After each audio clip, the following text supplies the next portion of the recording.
مومنو، شیطان کے قدموں پر نہ چلنا، اور جو شخص شیطان کے قدموں پر چلے گا تو شیطان تو بے حیائی کی باتیں اور برے کام ہی بتائے گا۔ اور اگر تم پر اللہ کا فضل اور اس کی مہربانی نہ ہوتی تو ایک شخص بھی تم میں پاک نہ ہو سکتا، مگر اللہ جس کو چاہتا ہے پاک کر دیتا ہے، اور اللہ سننے والا ہے، جاننے والا ہے۔ لوگو، جو چیزیں زمین میں حلال طیب ہیں وہ کھاؤ، اور شیطان کے قدموں پر نہ چلو، وہ تمہارا کھلا دشمن ہے۔ وہ تو تم کو برائی اور بے حیائی ہی کے کام کرنے کو کہتا ہے۔ شیطان تمہیں تنگ دستی کا خوف دلاتا اور بے حیائی کے کام کرنے کو کہتا ہے،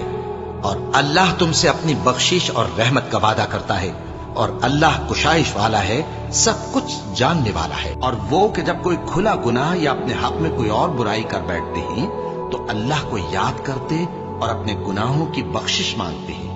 اور اللہ کے سوا گناہ